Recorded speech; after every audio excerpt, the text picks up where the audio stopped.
Welcome to the CLB Forge podcast. This is the show to help equip you and your church for mission, ministry, and multiplying disciples. Here are your hosts, Pastor Mike Natal and Dr. Ryan Nilsson. Hey everybody, welcome to episode 53. It's great to be with you today. Today we have a special guest, Pastor Andy Olsen. He's the pastor of 59th Street Lutheran Brethren Church in Brooklyn, New York. And he's a returning guest. He was with us in episode 2. He was our very first guest.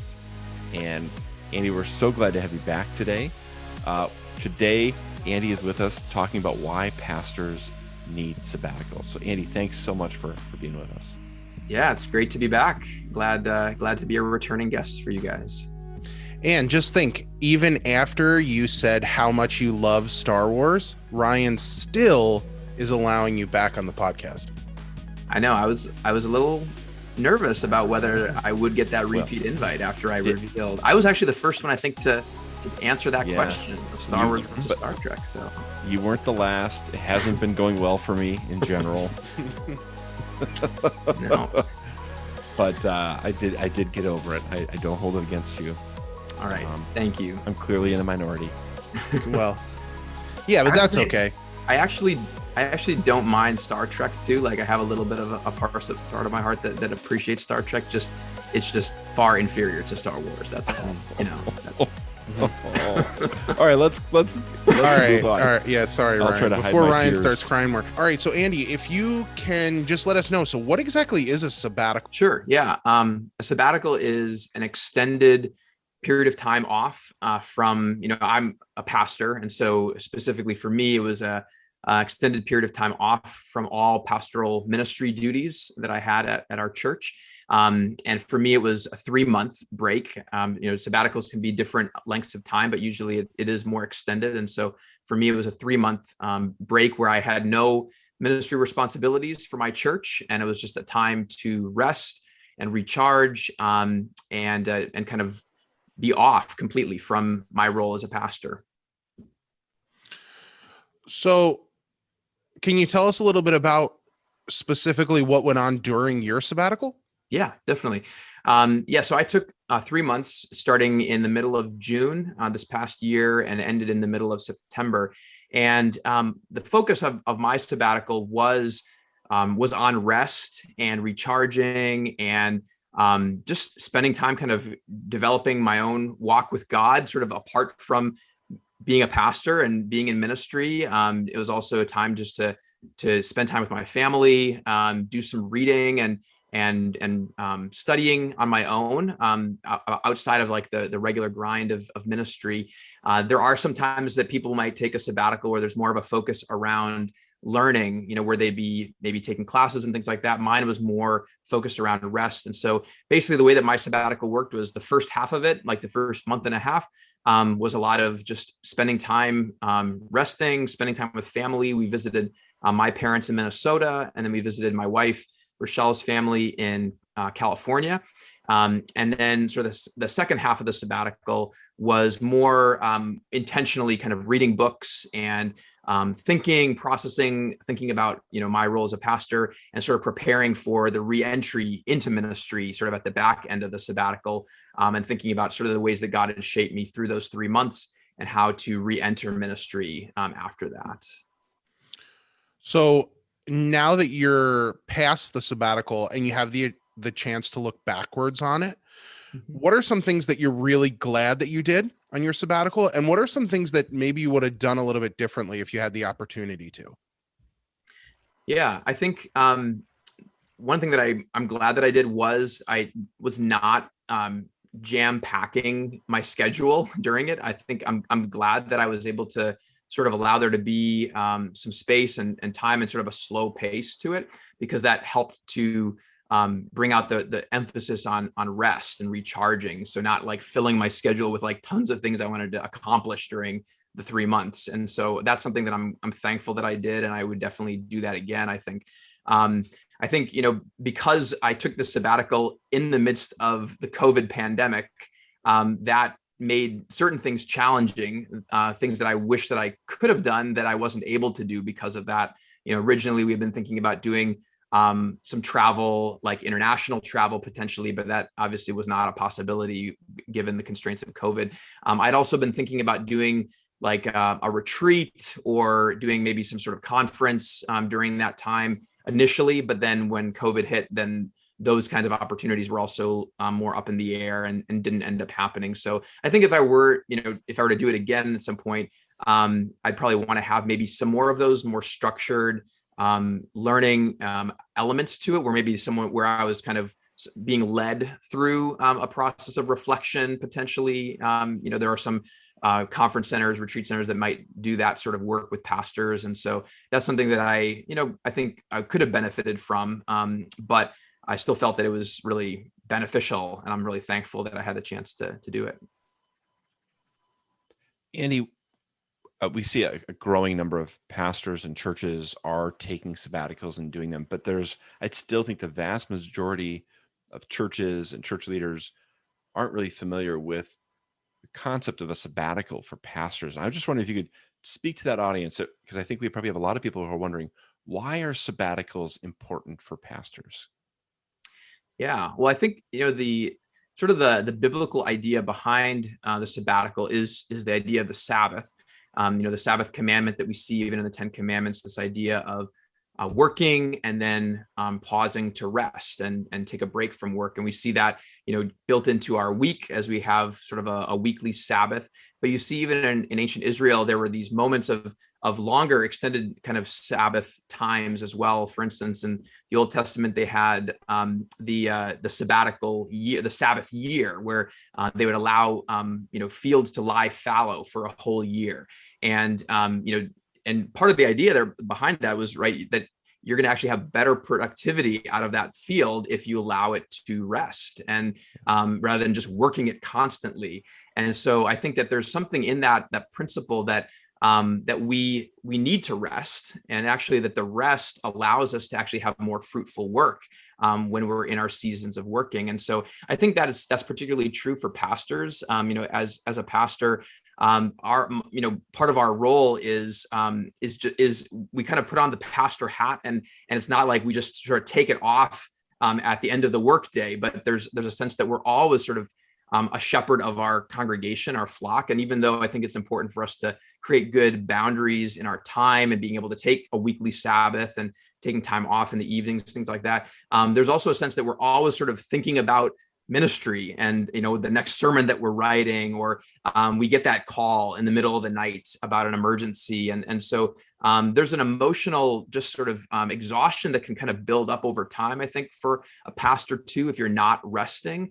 And so even though I think it's important to have those shorter moments of rest, like a vacation, things like that, there's something about being able to take an extended period of time that can really allow a pastor to recharge in a deeper sort of way, and I think be able to re-engage in ministry in a really healthy way. Something that even when you're taking a week of vacation or even 2 weeks, you're sort of you come down for a while, but you're almost it's a limited amount of rest that you're actually able to do. And I think a sabbatical provides that longer period of time where you can really rest, recharge, and sort of like connect with God in a way that is independent of that role of being a shepherd, a pastor. And for me, at least, again, after those 3 months, it actually brought me back into ministry in a really healthy, strengthened sort of way, I think, as I re-engaged with ministry after my sabbatical. So those are some things I think that of why it's important for pastors to take sabbaticals if churches are able to do that for their pastor. Yeah, thanks for sharing that. It's great to hear your perspective on why it's important, and then also to hear, you going through it, how it has assisted you and helped probably not only you, but your family. So now that we have the importance of like why we should be looking into a sabbatical if you're a pastor, or even better, if you're an elder of your church or a lay person who can go to bat for your pastor and say, hey, you've been here for X number of years. I would love to see you in the next 3 years go on a sabbatical. Like if you're listening to this and you're a lay person and you can advocate for your pastor, 4 thumbs up. I'm going to give you my toes and my finger thumbs, all of them. I mean, if toes have thumbs, the big toe. You know what I'm saying? Big toe. Totally. All right, back at it. Andy, how does a pastor go about planning a sabbatical? Like what were your first steps as you started this process? Yeah, I think, a first step would be to sort of, I guess it depends on if your church currently has a sabbatical policy.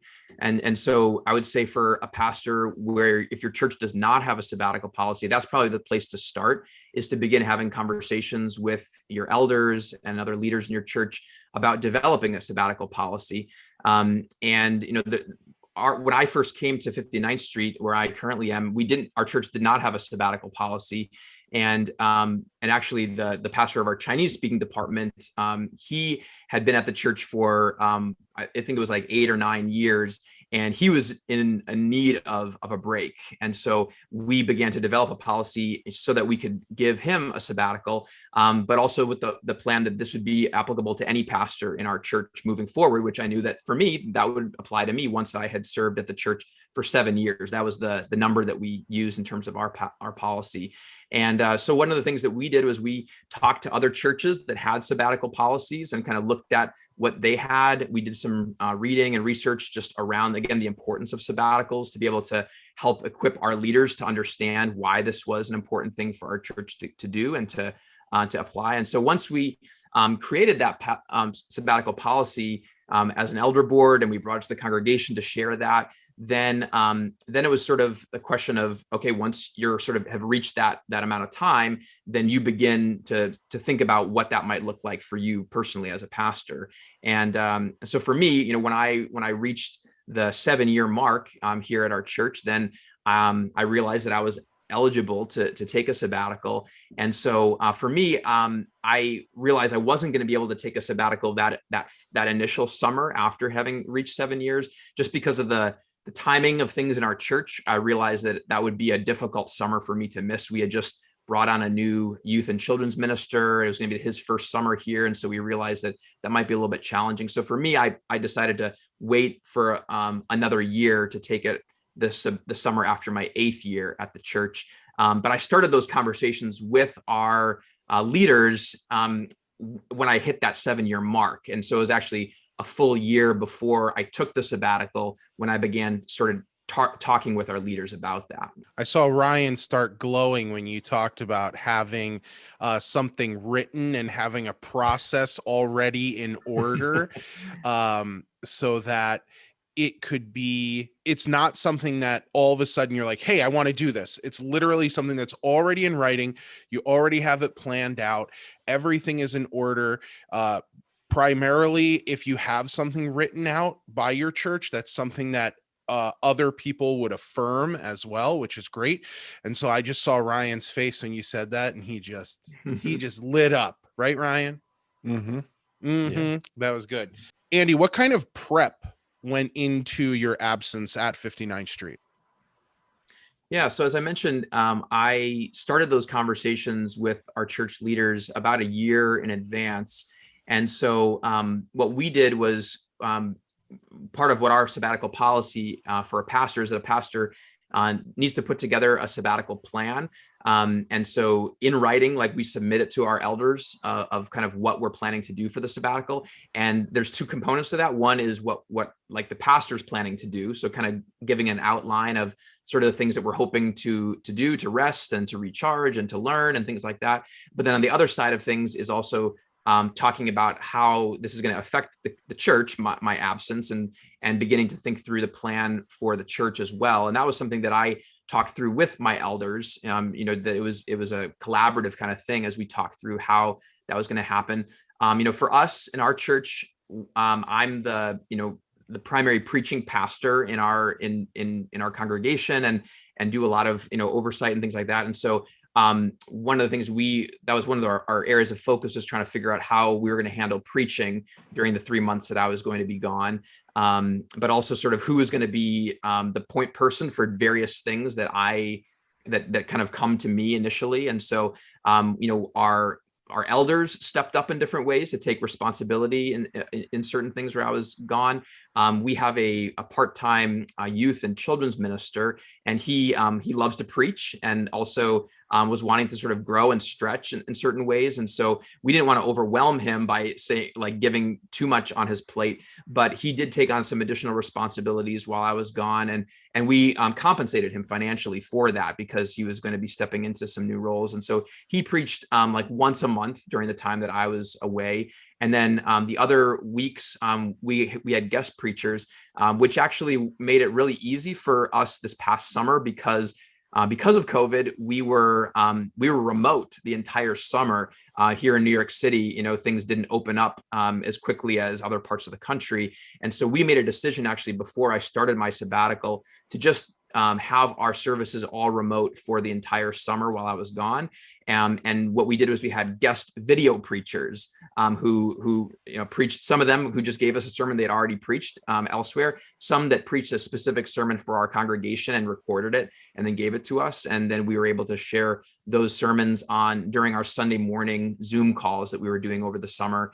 And so those are some of the things that we did to kind of to compensate. There are other things that also would have happened this past summer if COVID had not happened, that would have made things a little more challenging too, to have to coordinate. But because of COVID, then we didn't have to deal with some of those things. So in some ways, this ended up being a little bit of an easier summer for me to be gone for our congregation because of some of those things. But we were planning even before COVID hit about how we were going to cover some of those things, in my absence. And so there's both involvement with staff, but also lay leaders as well, stepping up. And so that's got a little bit of how we kind of handled my absence. Yeah. Thanks, Andy. I'd love to know, has your ministry changed at all since you've been back? First of all, did it work? Did it achieve what you were looking for? And what's different now that you're back from it? Yeah. I think I really believe it did. It was a great experience. I think both for me and also for the church. So, in terms of, for me, I was able to really fully rest for those 3 months. And it was pretty powerful to just have an extended period of time where I was not thinking about ministry constantly, and was able to just focus on spending time with my family, doing things that I enjoy. And it took a little while to get into that frame of mind, to be honest. It took some adjustment in that. But I think having that amount of time also freed me up to be able to take my time in kind of getting into the rhythm of it. And one of the things that sort of came up for me during the summer was the importance of having these kinds of rhythms of rest in my life outside of just the sabbatical.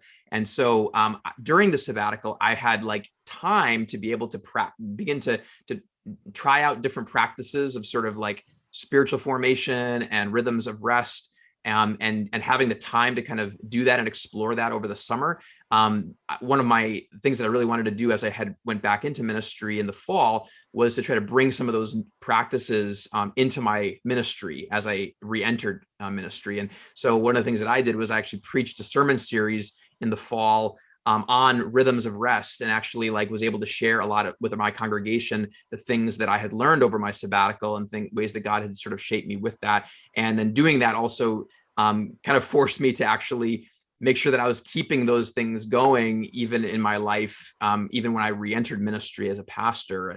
And so that, I think, just having the break, but also being able to be shaped in certain ways over the summer that was able to carry on into my ministry into the fall, I think was helpful.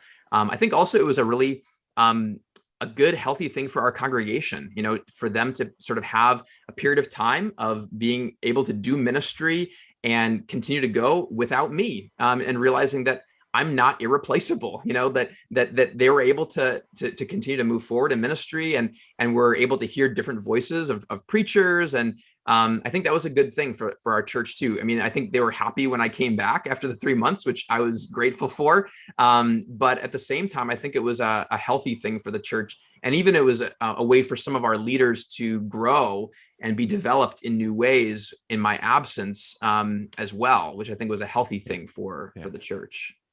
Okay. Do you think people in the congregation, is your impression, that as they saw you, as you prepared for the sabbatical, you went on it and you returned? Do you get the sense from your congregation and your church leaders that they feel, yeah, this was worth it, this was good, I'm glad we did this? I do. Yeah, I Okay. did feel that. For the most, yeah, there were a couple people, I think, initially when I was planning for it, that were a little bit worried about what was going to happen, while I was gone, and some that were, no one was openly sort of resistant, but there was some hesitation, there were some worries, and so and a lot of those people, I think, on the backside of it, like, realized that some of those worries didn't come about. Like, that the church handled it really well.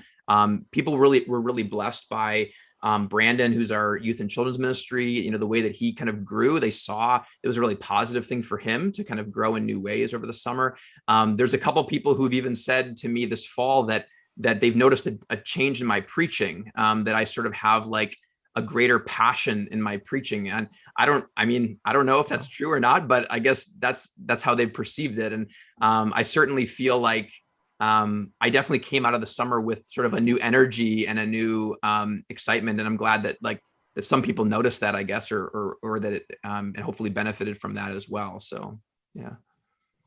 Yeah, I love hearing that. I think that is tremendous for not only you and your congregation and your family, but also for others too, who are listening to this podcast, or maybe this is the first time they've ever listened to this because it's been shared with someone else. But I think that that's tremendous, that you can see that not only did it make a difference for you, but it made a difference for the church. And I love that idea. It was so great that you said it made it so that you were seen as, not as irreplaceable as maybe they viewed you before they went on sabbatical. Yeah. And I think that's probably one of the biggest fears that churches probably have when they hear that word sabbatical. Like, after they understand what a sabbatical is, then I think the next hurdle is, can we do it? Like, can we actually do ministry without our pastor? Is that possible? And so that's great that your church was able to see that, and hopefully other people will hear this and they'll be able to see the value and the excitement that can be had because of it as well. And I'm sure that there were challenges, as there were some that you shared, and but it looks like you guys came out the other side healthier than where you guys started with it, which is tremendous. So Andy, thank you so much for being our guest today. We appreciate it. And I want to encourage our listeners that this would be a great podcast to share with your ministry team, with your elders, even with your pastor too now, that you might be able to advocate for them in order to get a sabbatical in a few years for them as well. And we want to encourage, don't forget to subscribe to our show. And we would love it if you, once again, shared this podcast with a friend or a colleague. Thank you so much for listening. Andy, thank you for being a tremendous guest. Round 2. Okay. We're looking forward to round 3. Thanks for having me on, guys. It was a joy and a privilege to be able to be with you. Great. Thank you. See you guys. Yep. This has been an episode of the CLB Forge podcast with Pastor Mike Natal and Dr. Ryan Nilsson. Thanks for listening. We welcome your questions and comments. Email us at podcast@clbforge.org.